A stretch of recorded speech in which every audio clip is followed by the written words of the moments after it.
Hello everyone, 2 packet biscuit, 1 cup ಹಾಲಿದ್ರೆ ಸಾಕು. Simple tasty ಆಗಿರುವಂತ ಕೇಕ್ ನಾವು ರೆಡಿ ಮಾಡ್ಕೊಳ್ಬಹುದು. ವಿಡಿಯೋನ ಸೇವ್ ಮಾಡ್ಕೊಳ್ಳಿ, ಮೇ ಬಿ ಯೂಸ್ ಆಗ್ಬಹುದು. ಹಾಗೆ ಯಾವ ತರ ಮಾಡೋದು ನೋಡೋಣ. 2 ಪ್ಯಾಕೆಟ್ ಬಿಸ್ಕೆಟ್ ನ ತಗೊಂಡು ಬಿಸ್ಕೆಟ್ ಒಳಗಿರುವಂತಹ ಕ್ರೀಮ್ ಎಲ್ಲ ತೆಗೆದ್ಬಿಟ್ಟು ಪೌಡರ್ ಮಾಡ್ಕೊಳ್ಳೋಣ. ಇದನ್ನ ಒಂದು ಬೌಲಿಗೆ ಹಾಕೊಂಡ್ಬಿಟ್ಟು ಅರ್ಧ ಕಪ್ ಹಾಲು ಹಾಕಿ ಯಾವುದೇ ತರ ಗಂಟು ಇರ್ಲಾರ್ದಾಗೆ ನಾವು ಕಲಿಸ್ಕೊಳ್ಬೇಕು. ನೋಡಿ, ಹಾಲು ನೋಡ್ಕೊಂಡು ಹಾಕೊಳ್ಳೋಣ. ನೋಡಿ, ಈ ತರ ಥಿಕ್ನೆಸ್ ಆಗಿ ಬರ್ಬೇಕು.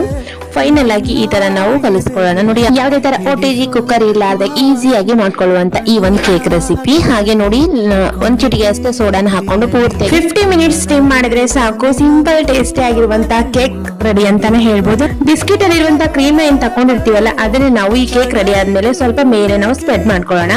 ನೋಡಿ, ಈ ತರ ಬಂದಿರುತ್ತೆ. ಟೇಸ್ಟ್ ಅಂದ್ರೆ ನೆಕ್ಸ್ಟ್ ಲೆವೆಲ್ಗೆ ಬಂದಿದೆ.